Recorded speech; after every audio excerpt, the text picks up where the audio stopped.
विद्यार्थी मित्रांनो, आज आपण युनिटी इन डायव्हर्सिटी समजून घेणार आहोत आणि त्या युनिटी इन डायव्हर्सिटी मध्ये जिओपॉलिटिकल युनिटी हा एक महत्त्वाचा मुद्दा आहे. मग लक्षात घ्या काय आहे इथे की आपण काय म्हणतो, भारत स्वतंत्र झाला 1947 ला, 1950 ला तो बनला रिपब्लिक, बरोबर आहे. पण त्याआधी आपलं कसं अस्तित्व होतं हे पण आपल्याला समजून घ्यावं लागेल ना. का हीच जिओपॉलिटिकल जो पार्ट आहे तो या भारत किंवा इंडियाच्या खाली आला. आपल्या आर्टिकल 1 काय म्हणतं, इंडिया दॅट इज भारत. म्हणजे आपल्याला दोन नाव आहे अकॉर्डिंग टू कॉन्स्टिट्यूशन. पण हे जे इंडिया किंवा भारत नाव यूज केलं जातं तेच का यूज केलं जातं हा पण प्रश्न महत्वाचा आहे ना. त्याचं कारण आहे की या भूभागाला नेहमी हे नाव होतच. आता मुद्दा लक्षात घ्या की याला आपण काय म्हणू शकतो, भूभागाला किंवा त्या राजकीय एकतेला नेहमी एक नाव होतं, दॅट इज इंडिया आणि भारत. ओके, तर याच्यातून काय समजून येतं आपल्याला की भलेही मॉडर्न कॉन्सेप्ट मध्ये, ठीक आहे, युरोपियन कॉन्सेप्ट आहे तसं बघितलं तर नेशन स्टेटचा, आपण 47 ला स्वतंत्र झालो, 50 ला आपण नेशन स्टेट म्हणून उदयास आलो असं जरी आपण कन्सिडर केलं, ठीक आहे. एक मी असं पण नाही म्हणते की 2014 लाच आपण स्वतंत्र झालो म्हणून त्या विचाराचा मी पण नाहीये. ओके, पण आपण समजा 47 आणि 50 कन्सिडर केलं तर आपण एक नेशन म्हणून उदयास आलो, ठीक आहे. पण त्याआधी काय होतं, तर त्या आधी लोकांमध्ये एकता होती आणि ती एकता आपल्याला कशी समजून येते, तर जिओपॉलिटिकल युनिटी म्हणजे भूराजकीय एकतेतून समजून येते. कसं जर समजून येतं आपल्याला, मुद्दा लक्षात घ्या की आपल्याला नेहमी नावं काय होते, तर भारत, ओके, किंवा आणखीन काय म्हटलं मी तुम्हाला, इंडिया, या प्रकारचे नावं आपल्याला होते. अजून नावं काय आहेत लक्षात घ्या. ओके, अजून नावं सांगतो मी तुम्हाला. पण त्यामध्ये आणखीन मुद्दा काय लक्षात आहे की भारत काय आहे सर, भरत नावाचा एक राजा होता. ओके, आणि त्याचेच नंतर ऍक्च्युली जे आले म्हणजे आपण काय म्हणू शकतो त्याला डिसेंडंट, तेच म्हणजे कोण, तर ते ऍक्च्युली तुमचे कौरव आणि पांडव, ठीक आहे. तर हा भरत आणि मग त्याचंच महाभारत. ओके, त्यांची लढाई म्हणजे महाभारत, कथा महाभारत की. ओके, आणि भरत नावाची एक टाईप पण होती जे ऋग्वेदामध्ये तुम्हाला रेफरन्सेस सापडतात ऍक्च्युली. तर या नावापासून आपल्याला या म्हणजे टोळीच्या किंवा त्या राजाच्या नावाने आपल्याला भारत असं नाव मिळालेलं आहे. भरत आणि भारत आपल्यासाठी एक आहे. त्याचं ते इटेमॉलॉजिकल पण आहे बरं. भर म्हणजे वाहून नेणे. ओके, भर म्हणजे काय ऍक्च्युली, वाहून नेणे, टू बेअर. ओके, तर त्याच्यातून ते भरत किंवा भारत असा शब्द आलेला आहे. त्याचं समजा इटेमॉलॉजिकल मिनिंग मी बघितलं.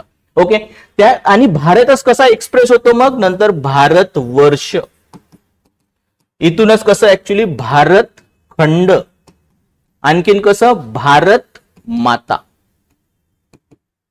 ओके, अखंड भारत. तर या प्रकारे या शब्दाचं एक्सप्रेशन तुम्हाला दिसून येत आहे आणि भारतच शब्द आहे, भरतच शब्द आहे, फक्त त्याचं एक्सप्रेशन वेगवेगळ्या प्रकारे आपल्याला दिसून येतं आणि एका भूभागाबद्दल आपण बोलत आहोत. अजून काय आहे सर ऍक्च्युली, तर इंडिया. आता हे इंडिया नाव कसं आलं बाबा, जर इंडिया नावाबद्दल तुम्हाला माहित करून घ्यायचं आहे तर लक्षात घ्या मी काय म्हणताय तुम्हाला, इंडिया. ओके, असं म्हटलं जातं आपल्या इकडे की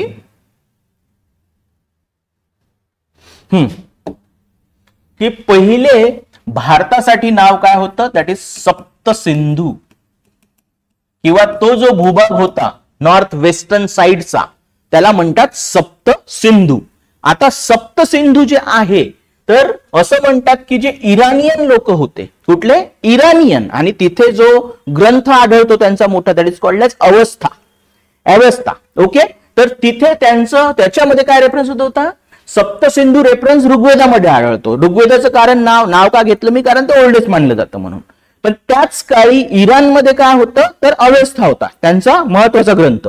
तर त्याच्यामध्ये त्यांनी सप्तसिंधू नाही, त्यांनी शब्द काय वापरलेला आहे ऍक्च्युली, हप्त हिंदू शब्द वापरलेला आहे.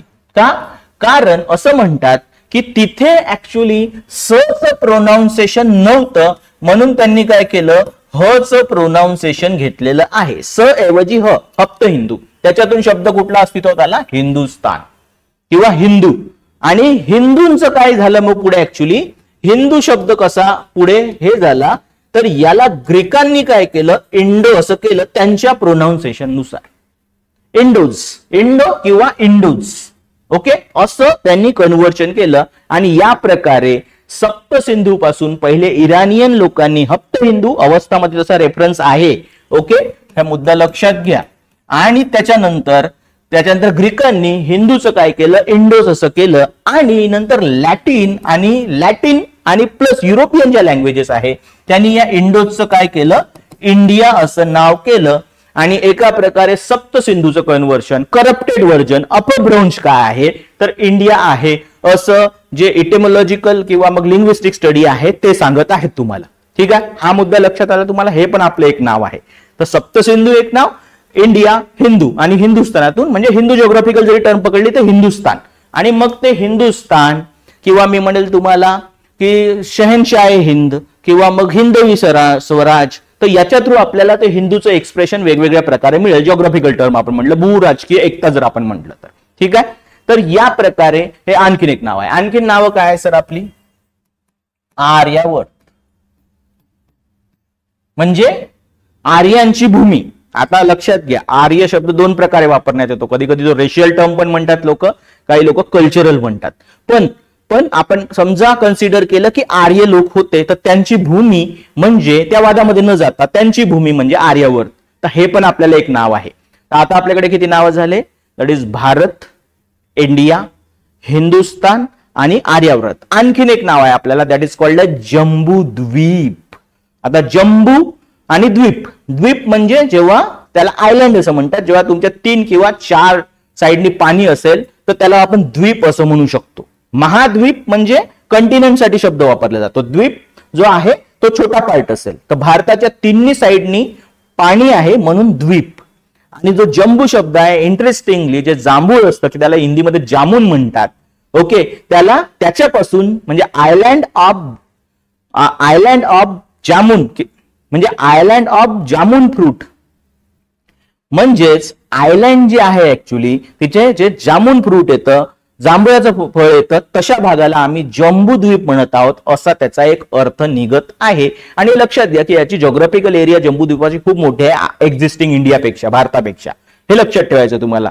ठीक आहे, तर या प्रकारे भारताला वेगवेगळे नावं आहेत. आणि या वेगवेगळ्या नावातून आपल्याला काय समजून येतं की या सगळ्या लोकांमध्ये काय आहे तर एक भूराजकीय एकता आहे. एवढंच नाही तर तुम्ही कधी एक छत्र अधिपत्य ऐकलं असेल किंवा चक्रवर्ती सम्राट हा कॉन्सेप्ट ऐकला असेल, तर तुम्हाला असं समजून येईल की या चक्रवर्ती सम्राटाला जो भूभाग पादाक्रांत करायचा आहे किंवा एक छत्र अधिपत्य आणायचं आहे त्याला, म्हणजे एक छत्र अधिपत्य म्हणजे ऍक्च्युली की एकाच राजाच्या अधिपत्याखाली सगळा भाग आहे. तर त्यांचं म्हणणं आहे की काश्मीर टू कन्याकुमारी अशा प्रकारे त्यांचं, काश्मीर आणि हिमालयापासून कन्याकुमारी असं ऍक्च्युली त्यांचं डिस्क्रिप्शन असतं. म्हणजे पुन्हा इथे भूराजकीय एकताच तुम्हाला दिसून येते. अशा प्रकारे आपली युनिटी आहे. याचंच आणखीन एक एक्सटेन्शन आहे, त्याला म्हणतात इन्स्टिट्यूशन ऑफ पिलग्रिमेज, जे आपण दुसऱ्या पार्टमध्ये बघूयात. थँक्यू.